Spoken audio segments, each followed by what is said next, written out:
Let's cover two topics with one video: cheat sheets and dealing with new players. We have been using cheat sheets in this hobby for decades, and it blows my mind that in 2023 I see a lot of people in the hobby not using cheat sheets. They'll even criticize and complain about games where the issues that they're talking about could be easily solved by creating a cheat sheet. What's a cheat sheet? You're taking specific information from the book and you're noting it on a piece of paper so it's easy for you to access. Or there's some math you got to do that you don't want to have to do during the session. So you do the math on a cheat sheet. You write it down on a piece of paper. All those numbers are there. You just got to look at your cheat sheet. The math is already done. Accessible, push into gameplay. The gameplay goes smoother and faster and it's more fun. Anyway, okay, let's move on to dealing with new players.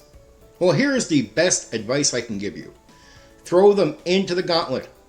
Take the gloves off and throw them in just like you would your experienced players.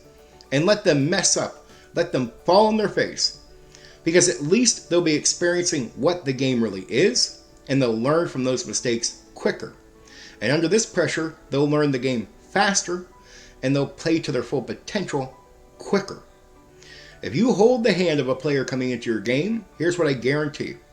It could take them twice as long, if not 3 times as long, if not more, to really learn the game well and play to their full potential so they're having a good experience.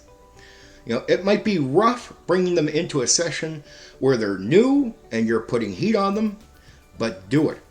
No matter how it comes across, do it. Later, that player will thank you for it.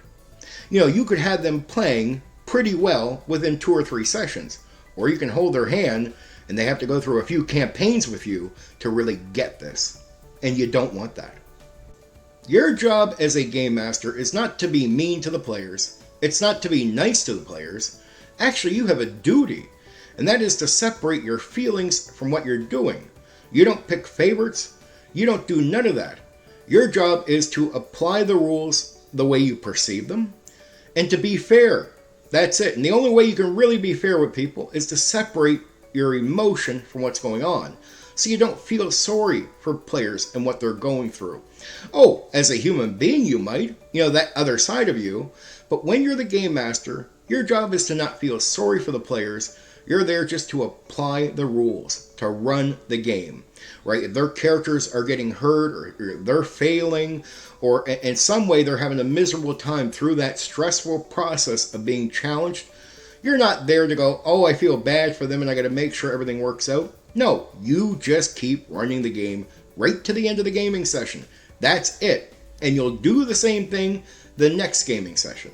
And that's what you promise your players, that you'll be fair to them, that you won't bring your emotions in, you won't play favorites, you won't do none of that with them. And they'll have to deal with the fact that that means you also won't feel sorry for them if they're having a hard time with the challenge. You'll simply apply things as you should, and that will be that.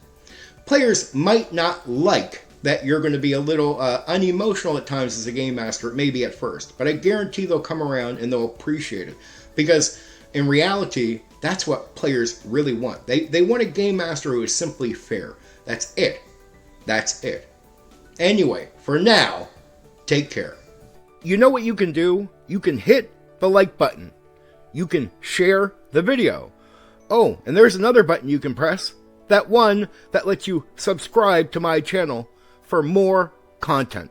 Oh yeah, there's that bell thing. You can press that so you know when I've uploaded a new video right away.